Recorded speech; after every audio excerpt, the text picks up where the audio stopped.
ಈಶ್ವರ್ ಕಿರಾಣಿ ಸ್ಟೋರ್ಸ್ ಇನ್ನೂ ಒಂದಷ್ಟು ಮಹಾತ್ಮರ ಹೆಸರಲ್ಲಿ ಇಟ್ಕೊಂಡು ಇರಲಿ ಬೇಡ ನಂಗಲ್ಲ.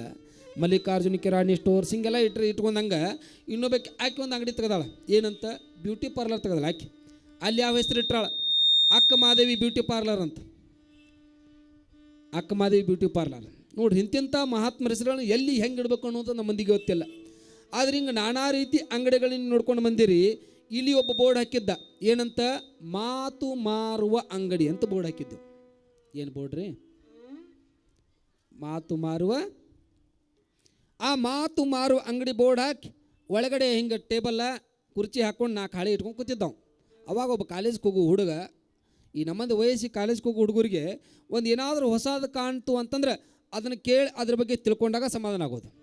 ಅವಾಗ ಹುಡುಗ ನೋಡಿದ ಬೋರ್ಡ್ ಮೇಲೆ ಇತ್ತಲ್ಲ, ಏನಿತ್ತು ಬೋರ್ಡ, ಮಾತು ಮಾರುವ ಅಂಗಡಿ ಅಂತಿತ್ತು. ಅವನು ವಿಚಾರ ಮಾಡಿದ, ನಾನಾ ರೀತಿ ಅಂಗಡಿಗಳನ್ನು ನೋಡೀನಿ, ಇದೇನು ಭಾಳ ವಿಶೇಷ ಇತ್ತಲ್ಲ ಇದು ಮಾತು ಮಾರುವ ಅಂಗಡಿ, ಏನಿರಬೇಕು, ಏನು ಮಾತು ಮಾರ್ತಿದ್ದ ನೀವು ಅಂತ ಒಳಗಡೆ ಹೋದ.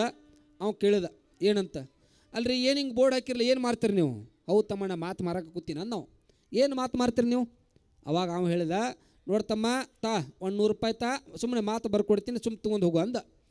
ಇಲ್ರಿ ಅದು ಏನು ಹೇಳ್ತೀರಿ ಹೇಳ್ರಿ. ನೀ ಅದೇನು ಕೇಳಂಗಿಲ್ಲ ಹೇಳಂಗಿಲ್ಲ, ಇಲ್ಲಿ ನೋವು ಉದ್ರಿ ಅಂತ ಬೋರ್ಡ್ ಹಾಕಿದ್ದ. ಅವ್ನು ಉದ್ರಿ ಕೇಳಬೇಡ್ರಿ ಅಂತ ಬೋರ್ಡ್ ಹಾಕಿದ್ದು. ಅದು ನೋಡಿದ, ಮತ್ತು ಹೆಂಗೂ ಕೇಳಕ್ಕೆ ಬಂದಿನಿ ಅಂತ ತಿಳ್ಕೊಂಡು ಇದು ಒಂದು 100 ರೂಪಾಯಿ ಇತ್ತು. ಆ 100 ರೂಪಾಯಿ ಕಿಶೆದಾಗಿನ ತೆಗೆದ, 100 ರೂಪಾಯಿ ಅವ್ನ ಕೈಯಾಗ ಕೊಟ್ಟ. 100 ರೂಪಾಯಿ ಕೊಟ್ಟ ತಕ್ಷಣದೊಳಗೆ ಅವಾಗ ಒಂದು ಚೀಟಿ ತೊಗೊಂಡ. ಆ ಚೀಟಿ ಒಳಗೆ ಒಂದು ಲೈನ್ ಬರೆದ. ಆ ಒಂದು ಲೈನ್ ಬರೆದ ಕಿಶೆಂದ ಅದನ್ನು ಅವ್ನ ಕೈಯಾಗ ಕೊಟ್ಟ. ಅವ್ನ ಕೈಯಾಗ ಕೊಟ್ಟು ಹೇಳ್ತಾನೋ ಏನಂತ, ತಮ್ಮ ಇದೇನು ಒಂದು ಲೈನ್ ಇತ್ತಲ್ಲ, ಇದನ್ನು ಜೀವನದೊಳಗೆ ಅಳವಡಿಸ್ಕೊಂಡು ಹೋಗು ಅಂತ ತಿಳ್ಕೊಂಡು ಅಂದ. ಇಟ್ಟಕ್ಕೆ 100 ರೂಪಾಯಿ ಏನ್ರಿ ಅಂದ ನಾವು. ಹೌದಪ್ಪ, ಇಟ್ಟಕ್ಕೆ 100 ರೂಪಾಯಿ ಅಂದ ನಾವು. ಆ 100 ರೂಪಾಯಿ ಕೊಟ್ಟ, ಆ ಚೀಟಿ ತೊಗೊಂಡ, ಕಿಶೆದಾಗ ಇಟ್ಟಕ್ಕೆ 100 ರೂಪಾಯಿ ಹೋತಲ್ಲ ಅಂತ ತಿಳ್ಕೊಂಡು ಆ ಹಾಳಿ ಮುದ್ದೆ ಮಾಡ್ಕೊಂಡು ಕಿಶೆದಾಗ ಇಟ್ಕೊಂಡ ಹೋದ. ದೊಡ್ಡ ಊರಾಗ ಹೋಗೋದ್ರೊಳಗೆ ಒಂದು ಸರ್ಕಲ್ ಹತ್ತಿ ನೋಡ್ರಿ. ಅಲ್ಲಿ ಆ ಸರ್ಕಲ್ನೊಳಗೆ ದೊಡ್ಡ ಗಲಾಟೆ ನಡೆದಿತ್ತು, ಹೊಡಿ ಬಡಿ ಜಗಳ ನಡೆದಿತ್ತು, ಕೊಡ್ಲಿ ಕುಡುಗೋಲು ಹಾರಾಡಕತ್ತಿದ್ದು. ಕೊಡ್ಲಿ ಕುಡುಗೋಲು ಹಾರಾಡುವಂಥ ಪ್ರಸಂಗದೊಳಗೆ ಅವಾಗ ಇವು ಅಲ್ಲಿ ಬಾಯಿ ಬಿಟ್ಕೊಂಡು ನೋಡ್ಕೊತಿತ್ತ. ನಾವು ಯಾವಾಗ ಅಲ್ಲಿ ಕೊಡ್ಲಿ ಕುಡುಗೋಲು ಹಾರಾಡುವಾಗ ಹೊಡೆದಾಡುವಾಗ ಒಬ್ಬಗ ಕೊಡ್ಲಿ ಚುಸ್ತು, ಒಬ್ಬಗೆ ಹೊಡಿತು, ರಕ್ತ ಎಲ್ಲ ರಾಮಾರಾಡಿ ಆಯ್ತು ನೋಡ್ರಿ. ಅಲ್ಲಿ ಯಾವಾಗ ರಕ್ತ ಎಲ್ಲ ಸಿಡ್ದಾಡುವಾಗ ಆ ರಕ್ತ ಇವಂಗೆ ಸಿಡಿತು. ಇವು ಅಲ್ಲೇ ಬಾಯಿ ತರ್ಕೊಂಡು ನೋಡ್ಕೊತ ನಿಂತಾನೆ. ಎಲ್ಲ ಜಗಳ ಆದಮೇಲೆ ಆ ಕಡೆಯಿಂದ ಬಂದು ನೋಡ್ರಿ ಗಾಡಿಗಳು, ವೈ ವೈ ವೈ ವೈ. ಯಾವ ಗಾಡಿವು? ಪೊಲೀಸ್ ಗಾಡಿ ಬಂದು ಆ ಕಡೆದ್ದು. ಯಾವಾಗ ಪೊಲೀಸ್ ಗಾಡಿ ಬಂದುವಲ್ಲ, ಪೊಲೀಸ್ ಗಾಡಿ ಬಂದ ತಕ್ಷಣದೊಳಗೆ ಇದ್ದವ್ರು ಬಿದ್ದವ್ರು ಹೊಡೆದಾಡ್ದವ್ರು ಬಡಿಸ್ಕೊಂಡು ಎಲ್ಲ ಓಡಿ ಹೋಗಿದ್ದು. ಇದು ಅಲ್ಲೇ ನೋಡ್ಕೊತ ನಿಂತೈತೆ ನೋಡ್ರಿ. ಇದು ಪೊಲೀಸ್ ಬಂದು ಯಾರನ್ನ ಕೇಳ್ಬೇಕೀಗ? ಅವನ ಕೇಳ್ಬೇಕಲ್ಲ. ಈ ಜಗಳ ನೋಡಿ ಅಂತಮ್ಮ, ನೋಡಿನ್ರಿ ಅಂದ ನಾವು. ಹತ್ತಂಗಾರ ಗಾಡ್ಯಾಗ ಇದು ಜಗಳ ಹಿಡ್ದೆಲ್ಲ ಬಿಟ್ಟಿದ್ದಲ್ಲ ಇದು. ಯಾವಾಗ ಗಾಡ್ಯಾಗ ಹತ್ತಿ ಸ್ಟೇಷನ್ದಾಗ ಹೋಗಿದ್ರು ನೋಡ್ರಿ. ಸ್ಟೇಷನ್ದಾಗ ಹೋಗಿದ ತಕ್ಷಣದಲ್ಲಿ ಮರುದಿವ್ಸ ಅವನು ಗಾಡ್ಯಾಗ ಹಾಕ್ಕೊಂಡು ಕೋರ್ಟಿಗೆ ಒಯ್ಯಬೇಕಾಗಿತ್ತು. ಕೋರ್ಟಿಗೆ ಹೋಗುವಾಗ ಅವಾಗ ಆ ಕಿಶೆದಾಗನ ಹಾಳೆ ತೆಗೆದು ನೋಡಿದ. ಅಲ್ಲಿ ಮಾತು ಮಾರುವ ಅಂಗಡಿ ಏನು ಬರ್ದಿದ್ದು ಗೊತ್ತನ್ರಿ ಹಳ್ಯಾಗ? ಜಗಳ ನಡೆದಲ್ಲಿ ನಿಲ್ಲಬೇಡ ಅಂತ ಬರ್ದಿದ್ದವು. ಇವೇನು ಮಾಡಿದ್ದ, ಅದನ್ನು ಓದ್ಯಾನ ನೋಡ್ಯಾನ. ಇಟ್ಟಕ್ಕೆ 100 ರೂಪಾಯಿ ಹೋತಂತ ತಿಳ್ಕೊಂಡು ಚಿಟ್ಟಿ ಮುದ್ದೆ ಮಾಡ್ಕೊಂಡು ಕಿಶೆದಾಗ ಹಾಕ್ಕೊಂಡೋಗ್ಯಾನ. ಇಟ್ಟಿಗೆ ಇವನು ಮಾತು ಕೇಳಿದ್ನಿ ಅಂತಂದ್ರೆ ನನ್ನ ಜೀವನ ಭಾಳ ಚಲೋ ಆಕಿತ್ತಲ್ಲೋ ಯಪ್ಪ ಅನ್ಕೋತ ಯಾವಾಗ ಕೋರ್ಟಿಗೆ ಹೋಗುವಾಗ ಆ ಪೊಲೀಸ್ ಗಾಡಿ ಮತ್ತು ಅದ ಅಂಗಡಿ ಮುಂದೆ ಹೊಂಟಿತ್ತದು. ಯಾವ ಅಂಗಡಿ ರೀ? ಯಾವ ಅಂಗಡಿ? ಮಾತು ಮಾರುವ ಅಂಗಡಿ ಮುಂದೆ ಹೊಂಟಿತ್ತು.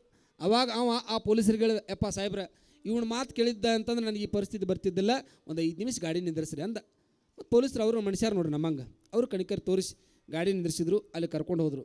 ಯಪ್ಪ ನಿನ್ನ ಮಾತು ಕೇಳಿದ್ರಿ ಅಂತಂದ್ರೆ ನನಗೆ ಈ ಪರಿಸ್ಥಿತಿ ಬರ್ತಿದ್ದಿಲ್ಲ, ಮತ್ತು ಹಿಂಗೆ ಒಳಗೆ ಹಾಕ್ಯಾರ, ಅದಕ್ಕೇನು ಮಾಡಲಿ ತಾ 100 ಅಂದ. ನಾವು ಮಾತು ಮಾರಕ್ಕೆ ಕೂತ ನೋಡ್ರಿ. ನಾವು ತಾ 100 ರೂಪಾಯಿ ಅಂದ್ಕೊಳ್ಳಿ. ಇದ್ದು 100 ರೂಪಾಯಿನ ಬಡ್ದು ಹೋಗಿ ಕೂತಿ ನೋ ಮಾರಯ್ಯ, ನೋ ಉದ್ರಿ ನೋಡಲ್ಲ ಬೋರ್ಡ್ ಐತಿ.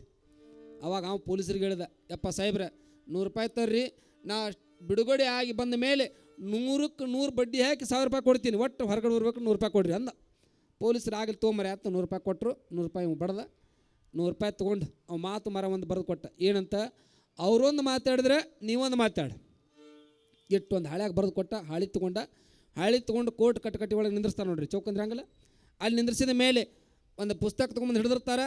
ಸತ್ಯವನ್ನೇ ಹೇಳುತ್ತೇನೆ, ಸತ್ಯವನ್ನಲ್ಲದೆ ಬೇರೇನೂ ಹೇಳುವುದಿಲ್ಲ. ಎಲ್ಲ ಪ್ರಮಾಣ ಮಾಡ್ತಾರೆ, ಮಾಡೋದು ಪ್ರಮಾಣ, ಹೇಳೋದು ಎಲ್ಲ ಸುಳ್ಳ.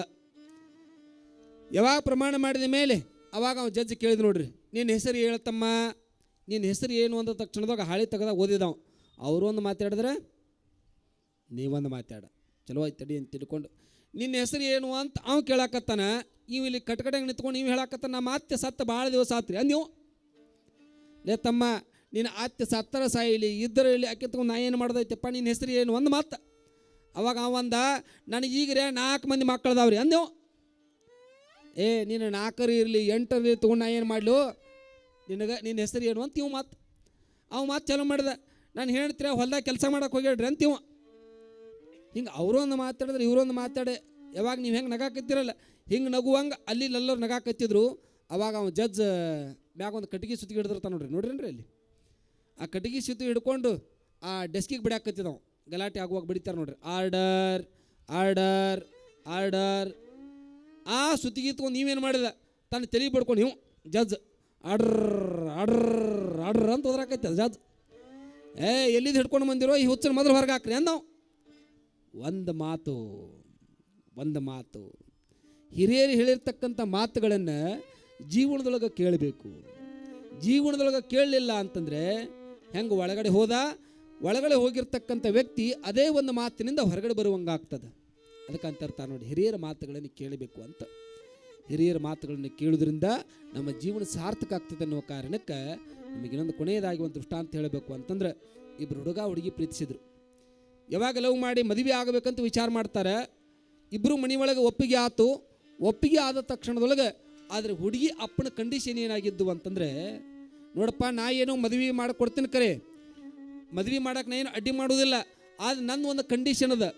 ಏನು ಕಂಡೀಷನ್ ಅದ ಅಂತಂದರೆ ಅವ ಅಪ್ಪ ಹೇಳ್ತಾನೆ, ಈ ನಾಳೆ ಆಗುವಂಥ ಮದುವೆಗೆ ನಿಮ್ಮ ಮನೆ ಒಳಗೆ ಯಾರೂ ಹಿರಿಯರನ್ನ ಕರ್ಕೊಂಬರಂಗಿಲ್ಲ. ನಿಮ್ಮ ಅಪ್ಪನ ಮೊದಲು ಮಾಡಿಕೊಂಡು ಮನೆಯೊಳಗೆ ಯಾರು ಹಿರಿಯರನ್ನು ಕರ್ಕೊಂಡು ಬರಲಾರ್ದಂಗೆ ನೀ ಮದುವೆಗೆ ಬಂದಿ ಅಂತಂದ್ರೆ ನಾ ಮದುವೆ ಮಾಡಿಕೊಡ್ತೀನಿ ಅಂತ ಹುಡುಗಿ ಅಪ್ಪ ಕಂಡೀಷನ್ ಹಾಕ್ಯದ. ಈ ಪ್ರೀತಿ ಒಳಗಾಗಿರ್ತಕ್ಕಂಥವು ನೋಡ್ರಿ, ಯಾರು ಏನು ಹೇಳ್ತಾ ಅದಕ್ಕೆ ಹೂ ಅನ್ಬೇಕಾಗ್ತದೆ. ಅವಾಗ ಇವ ಹುಡುಗ ಹೋಗಿ ಅವ್ರ ಅಪ್ಪಗೆ ಹೇಳಿದ ಏನಂತ, ಮತ್ತು ಹಿಂಗೆ ಹುಡುಗಿ ಅಪ್ಪ ಹಿಂಗೆ ಹೇಳಕತ್ತಾನೆ ಹೆಂಗೆ ಮಾಡಲಿ. ಅವಾಗ ಅಪ್ಪ ಭಾಳ ವಿಚಾರ ಮಾಡಿದ. ಮತ್ತು ನೀವಿಬ್ಬರು ಪ್ರೀತಿ ಮಾಡಿರಪ್ಪ, ಮತ್ತು ನೀವು ಪ್ರೀತಿ ಮಾಡಿದಕ್ಕೆ ನಾ ಯಾಕೆ ದ್ರೋಹ ಮಾಡಲಿ, ಆಗಲಿ ಹೆಂಗಾದ್ರೆ ಮತ್ತು ನೀವು ಮದುವೆ ಆದ್ರೆ ಸಾಕು, ನಾ ಬರಬಾರ್ದಲ್ಲ ಮದುವೆಗೆ, ಆಯ್ತು ಬರೋದಿಲ್ಲ ಅಂದ. ಇಟ್ಟು ಅಂದ್ಕೊಳ್ಳೆ ಭಾಳ ಖುಷಿ ಆಯ್ತು, ಸುಮ್ಮಾದ ಹುಡುಗ.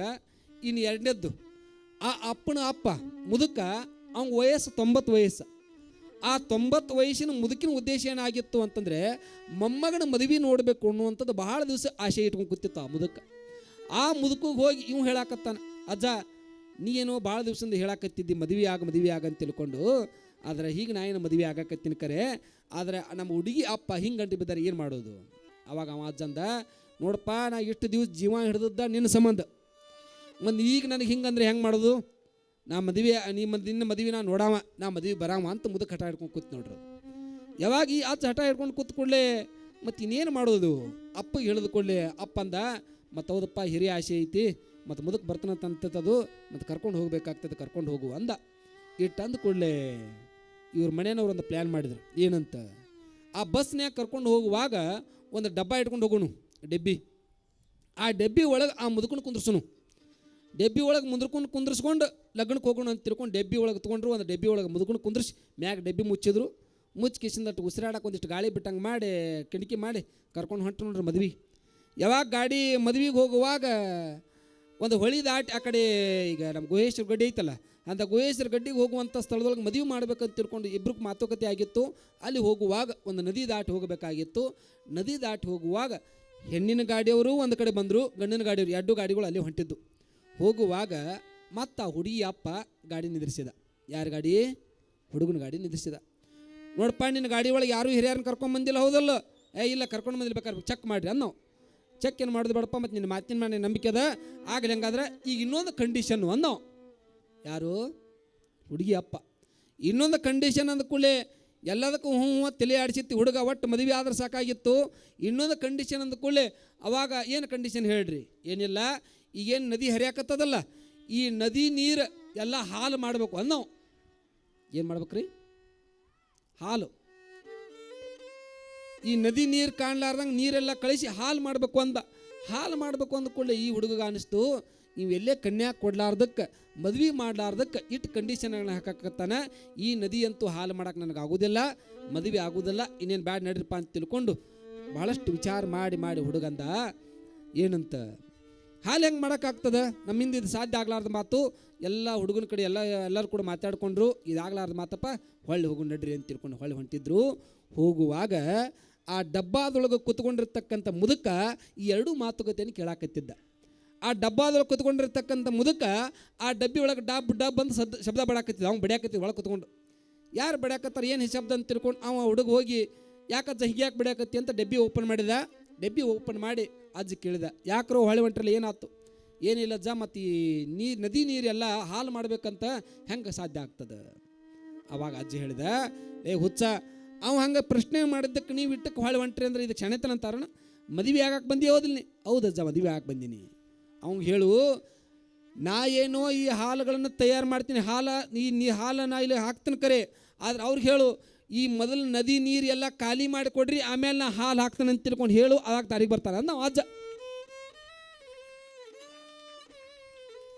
ಹಿಂಗೆ ಹುಡುಗ ಹೋಗಿ ಅವಂಗಂದ ಹುಡುಗಿ ಅಪ್ಪಗ, ಆಯ್ತಪ್ಪ ಹಂಗಾದ್ರೆ ನಾನು ಹಾಲು ತೊಗೊಂಡು ಬರ್ತೀನಿ, ಹಾಲು ರೆಡಿ ಮಾಡಿನ ಕರೆ, ಈ ಹಾಲು ತುಂಬಬೇಕಾದ್ರೆ ಈ ಹಾಲು ಹರಿಸ್ಬೇಕಾಗಿತ್ತು, ಮೊದಲು ನದಿ ನೀರು ಕುಲ ಮಾಡಿಕೊಡು, ಆಮೇಲೆ ಹಾಲು ಹರಿಸ್ತಾನು ಅಂದ ನಾವು. ಅವಾಗ ಆ ಹುಡುಗಿ ಅಪ್ಪಗೆ ಅರ್ಥ ಆಯ್ತು, ತಮ್ಮ ಈ ಮಾತು ನಿನ್ನಿಂದ ಬರಾಕತ್ತಿಲ್ಲ, ನಿಮ್ಮ ಗಾಡಿ ಒಳಗೆ ಯಾರೋ ಒಬ್ರು ಹಿರಿಯಾರದಾರು ಅಂದವ. ಅವಾಗ ಅವ ಹುಡುಗಂದ, ಹೌದ್ರಿ ನಮ್ಮ ಗಾಡಿ ಒಳಗೆ ನಮ್ಮ ಅಜ್ಜ ಇದ್ದದ್ದು ಕರೆ ಅಂದವ. ಅವಾಗ ಅಜ್ಜ ಇದ್ದದ್ದು ಕರೆ ಅಂದ ಕೂಡಲೇ ಅವಾಗ ಆ ಹುಡುಗಿ ಅಪ್ಪಂದ, ನೋಡಪ್ಪ, ಹಿರಿಯರ ಮಾತುಗಳನ್ನು ಕೇಳಬೇಕು ಅನ್ನೋದು ಯಾವ ಕಾರಣಕ್ಕಂದ್ರೆ ಇದೇ ಕಾರಣಕ್ಕೋಸ್ಕರವಾಗಿ ನೀ ಅಜ್ಜನೇನು ಕರ್ಕೊಂಡು ಬಂದಿಯಲ್ಲ, ಮೊದಲು ಅವನಿಗೆ ಕುಂಕುಮ ಹಚ್ಚಿ ಅವನಿಗೆ ಆಯರಿ ಮಾಡಿ ಆಮೇಲೆ ನಾವು ಮದುವೆ ಮಾಡೋ ನಡಿ ಅಂತ ತಿಳ್ಕೊಂಡು ಅವಾಗ ಹಿರಿಯ ಮನುಷ್ಯ ಅವನಿಗೆ ಕರ್ಕೊಂಡು ಹೋಗ್ತಾನೆ. ಅದಕ್ಕೆ ಮನೆ ಒಳಗೆ ಹಿರಿಯರು ಯಾಕೆ ಇರಬೇಕು ಅನ್ನೋ ಕಾರಣಕ್ಕೆ ಇದೇ ಕಾರಣಕ್ಕೆ ಹಿರಿಯರ ಮಾತುಗಳನ್ನು ನಾವು ಕೇಳಬೇಕು. ಹಿರಿಯರ ಅನುಭವ ಮಾತುಗಳನ್ನು ನಾವು ಕೇಳೋದ್ರಿಂದ ಜೀವನದೊಳಗೆ ಒಂದಿಷ್ಟು ಏನಾದರೂ ಬದಲಾವಣೆ ಆಗಲಿಕ್ಕೆ ಸಾಧ್ಯ ಆಗ್ತದೆ. ನನಗೆಲ್ಲ ಗೊತ್ತದ ಬಿಡು ಅಂತ ತಿಳ್ಕೊಂಡು ನಾವು ಈಗೇನು 20ನೇ ಶತಮಾನದ ನಾವೇನು ಅದೀವಲ್ಲ, ಒಟ್ಟು ಹಿರಿಯರಕ್ಕಿಂತ ಒಂದು ಹೆಜ್ಜೆ ಮುಂದೆ ಇರ್ತೀವಿ. ಆದರೆ ಹಿರಿಯರ ಅನುಭವದ ಮಾತುಗಳನ್ನು ನಾವೆಲ್ಲ ಕೇಳಬೇಕು ಅನ್ನುವ ಕಾರಣಕ್ಕೆ